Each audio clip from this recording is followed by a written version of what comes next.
Hello everyone, good morning. कैसे हैं आप लोग? तो आज 28 नवंबर है, मतलब नवंबर अब समाप्त होने को है और धीरे धीरे आपकी जो भी परीक्षाएं हैं शिक्षक भर्ती से संबंधित सब निकट आ रही हैं। इसी बीच एक नोटिफिकेशन और जारी हो गया है सीटीईटी के लिए, यानी कि सेंट्रल टीचर एलिजिबिलिटी टेस्ट के लिए। ये परीक्षा 8 फरवरी को करवाई जाएगी। ऑनलाइन आवेदन स्टार्ट हो चुके हैं। कब से?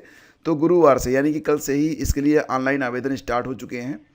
8 फरवरी को पेपर सेकेंड पहली शिफ्ट में होगा 9:30 से लेकर 12 बजे के बीच में, और पेपर फर्स्ट यह इवनिंग की शिफ्ट में होगा। 2:30 से परीक्षा शुरू होगी, चलेगी 5 बजे तक। ठीक है। और आपको बता दें कि अगर आप इसमें आवेदन करना चाहते हैं तो ये डिटेल्ड बुलेटिन है जो कि जारी किया गया है। अगर ओबीसी या फिर जनरल कैटेगरी का कोई बच्चा आवेदन करता है केवल एक पेपर में तो उसको 1,000 रुपये देना पड़ेगा फीस के तौर पर। अगर दोनों पेपर में आप आवेदन करते हैं तो 1,200 रुपये की फ़ीस आपको देनी पड़ेगी। वहीं पर एससी एसटी और जो दिव्यांग हैं, अगर उनको एक पेपर देना है तो 500 रुपये, दोनों पेपर देना है तो 600 रुपये उनको फ़ीस जमा करनी पड़ेगी। लास्ट डेट मैं आपको बता देता हूँ दोस्तों। जो अभ्यर्थी सीटीईटी फरवरी 2026 के लिए आवेदन करना चाहते हैं वो लोग 27 नवंबर से लेकर 18 दिसंबर के बीच में आवेदन कर सकते हैं। तो ध्यान रखिएगा, डेट आपके लिए मतलब आवेदन शुरू हो चुके हैं। 27 नवंबर से लेकर 18 दिसंबर ये लास्ट डेट है, और इसी बीच आपको जो आवेदन की प्रक्रिया है इसको पूरी कर लेनी है। और रही बात दोस्तों ये, जैसा कि आप लोग जानते ही हैं कि इसके लिए जो लैंग्वेज ऑफर्ड होते हैं तो बहुत सारे लैंग्वेज हैं। आप यहाँ पर देख लीजिएगा। सीटेट आप लोग कई बार दे भी चुके हैं। एक छोटा सा डिटेल वीडियो मैं आप लोगों को बना के दे दूंगा ताकि आप लोगों को कोई भी दिक्कत ना होने पाए।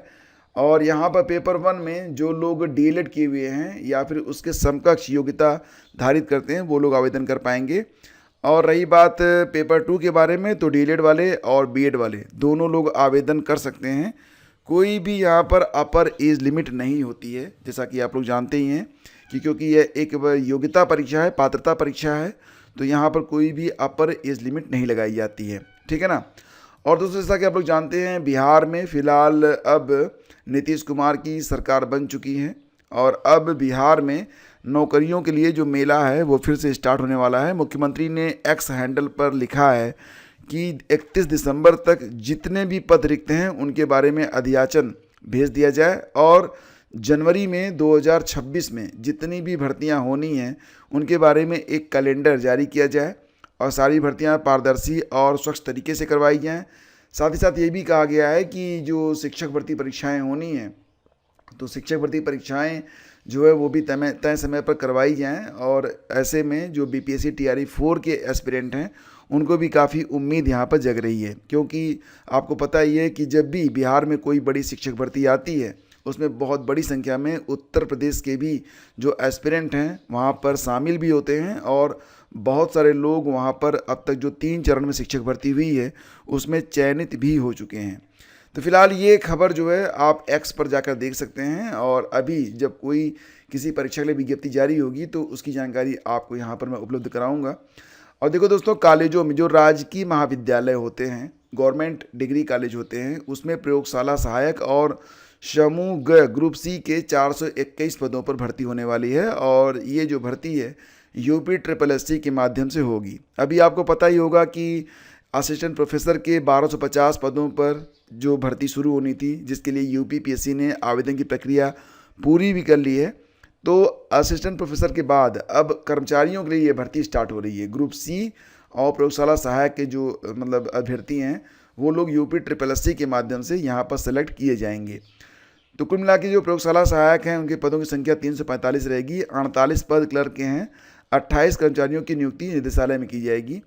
तो अभी फ़िलहाल तो प्रक्रिया स्टार्ट होने वाली है नहीं, मतलब अभी शुरू नहीं हुई है। जैसे ही इसके बारे में कोई ऑफिशियल नोटिस आती है आपको जानकारी उपलब्ध कराएंगे। और एसएससी मल्टीटास्किंग स्टाफ MTS, आपको पता ही है कि MTS में हाई स्कूल पास जो बच्चे होते हैं वो पार्टिसिपेट करते हैं। ये मल्टीटास्किंग होता है, यानी कि एक तरीके से यह ग्रुप डी और ग्रुप सी की वैकेंसी होती है। तो हालांकि आवेदन लेने के बाद ही एसएससी हर साल बताता है कि वो कितने पदों पर भर्ती करने जा रहा है। तो इस बार पदों की संख्या लगभग 8,000 रहने वाली है। 7,948 पद बता रहे हैं, तो इनको आप राउंड ऑफ करेंगे तो 8,000 पदों पर MTS में भर्ती इस बार होने जा रही है। जिन लोगों ने आवेदन कर रखा है उनके लिए यह एक बहुत ही अच्छी खबर है। ठीक है, हालांकि आवेदन भयंकर हुए हैं। 36 लाख से अधिक आवेदन इसके लिए किए गए हैं। और उत्तर प्रदेश में अब जन्मतिथि के प्रमाण के लिए आधार कार्ड मान्य नहीं होगा। तो जैसा कि अभी तक बहुत सारी ऐसी योजनाएं हैं जिसमें आधार कार्ड को जन्मतिथि के प्रूफ के तौर पर लिया गया और योजनाओं का लाभ भी प्रोवाइड करवाया गया, लेकिन अब ऐसा नहीं होगा। अब आदेश ये आया है, मतलब खुद भारतीय विशिष्ट पहचान प्राधिकरण यानी कि UIDAI ने कहा है कि आधार कार्ड में जन्मतिथि का कोई प्रमाणित दस्तावेज संलग्न नहीं होता है, इसलिए इसे जन्म तिथि प्रमाण पत्र के रूप में मान्य नहीं माना जा सकता। तो मतलब ये है कि अभी तक जो दस्तावेज माने जाते हैं वही सारी चीज़ें मान्य होंगी। Aadhaar card not a proof of date of birth, ठीक है ना, ये बात ध्यान रखना। ये आदेश आ चुका है और लागू भी हो चुका है। शिक्षकों को BLO की ड्यूटी से हटाने की मांग कर रहे हैं कि बहुत सारे BLO ऐसे भी हैं जो कि बहुत ही बुरी तरह से इससे प्रभावित हो रहे हैं। और इसी बीच जो परिषदीय विद्यालय हैं वहाँ पर परीक्षाएं भी शुरू होने वाली हैं 10 दिसंबर से, तो अर्धवार्षिक परीक्षाएं होने वाली हैं। ऐसे में इसमें बच्चों को तैयारी पर विशेष ध्यान देने की ज़रूरत है। तो मतलब मिला जुला के कह रहे हैं कि जो शिक्षक हैं उन पर अनावश्यक दबाव न बनाया जाए, उनको BLO की ड्यूटी से हटाया जाए, ये मांग की जा रही है शिक्षक संगठनों के द्वारा। और CTET के बारे में मैं ऑलरेडी आप लोगों को बता चुका हूं। मतदाताओं को वोटर ID कार्ड, अगर आपके घर में कोई ऐसा सदस्य है जिसका अभी वोटर ID कार्ड नहीं बना है तो वो BLO से संपर्क कर लें, या फिर ऑनलाइन भी आप अपना वोटर ID कार्ड बना सकते हैं। अगर आप कहेंगे तो मैं वीडियो बना के आपको दे दूंगा कि ऑनलाइन आप कैसे आवेदन करेंगे। आपको आधार कार्ड और रजिस्टर्ड मोबाइल नंबर की जरूरत पड़ती है। इसके बाद आपका जो ये कार्ड है, मतलब वोटर ID कार्ड, वो बन के आ जाता है, EPIC कार्ड बन के आ जाता है, ठीक है। मैंने एक बनाया था किसी का और आ गया, तो इसलिए मैं आप लोगों को बता रहा हूँ। अगर आप कहेंगे तो मैं आपको बता दूंगा। और अभी तो कुछ और भी दिक्कतें लोगों के सामने आ रही हैं SIR वगैरह में, जैसे कि नेपाल से जिनका जो मतलब आपको पता ही है ना कि बहुत सारे ज़िले UP के ऐसे हैं, उनमें देखा जाए तो पीलीभीत, लखीमपुर खीरी, बहराइच, श्रावस्ती, बलरामपुर, सिद्धार्थनगर, तो यहाँ पर नेपाल में भी शादियाँ होती हैं। लेकिन जो शादियाँ नेपाल से होकर आई हैं, अगर वो महिलाएँ 2003 में यहाँ पर वोटर नहीं हैं तो दिक्कत ये आ रही है कि उनके माता पिता तो वोटर हैं नेपाल में, तो उनका वोटर कार्ड कैसे बने। फ़िलहाल इसके लिए ये कहा जा रहा है कि अगर डॉक्यूमेंट में कोई दिक्कत है तो CEO उत्तर प्रदेश, उन्होंने कहा है नवदीप रिणवा ने कि अभी जितनी जानकारी है आपको वही फॉर्म में भर कर जमा कर दें। बाद में ऐसे लोगों को पहले से तय किए गए दस्तावेजों से कोई एक दस्तावेज लाना पड़ेगा। मतलब दिक्कत वाली कोई बात नहीं है, नहीं है तो नहीं है, ठीक है। और दोस्तों LT ग्रेड, जैसा कि आप लोग जानते हैं कि परीक्षाएं आपकी बिल्कुल निकट आ चुकी हैं, लगभग एक सप्ताह का समय बचा हुआ है।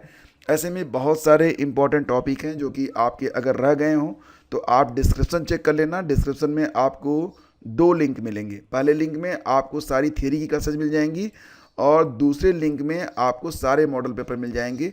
अब नोट्स कैसे बनाएंगे, तो नोट्स लिए आप चाहें तो पेड ग्रुप ज्वाइन कर सकते हैं। यहाँ पर आपको सारे लेक्चर की PDF भी प्रोवाइड करवा दी गई है, ठीक है। और इसके लिए अगर आप चाहें तो आप डिस्क्रिप्शन चेक कर लीजिएगा, वहाँ पर ये फ़ीस है, मामूली सी फ़ीस है आपके करियर के लिहाज से, तो ये कुछ भी नहीं है भाई साहब। आपकी नौकरी लग गई तो समझो कितना शानदार रहेगा। 300 रुपये का तो लोग चाय भी नहीं पीते आजकल, ठीक है। तो बस इतना सा दे के आप जुड़ जाइए और सारी सुविधाएँ आपके लिए, ठीक है। ये WhatsApp का नंबर है, अगर आप चाहें तो इस पर हेल्प लिख के भेज सकते हैं। बाकी जानकारी आपको तुरंत शेयर कर दी जाएगी। धन्यवाद आपका। Have a great day. जय हिंद। और हाँ, अभी जो कुछ इंपॉर्टेंट टॉपिक बचे हुए हैं वो भी करवाए जाएंगे। अभी तो फ़िलहाल इसके बाद जब ये लेक्चर मतलब आप लोगों को मैं दे रहा हूँ, इसके जस्ट बाद जो वीडियो आएगा वो रहेगा पंचवर्षीय योजनाओं पर मोस्ट इंपॉर्टेंट MCQs। देखिएगा ज़रूर। मिलते हैं आपसे अगले वीडियो में। Thank you.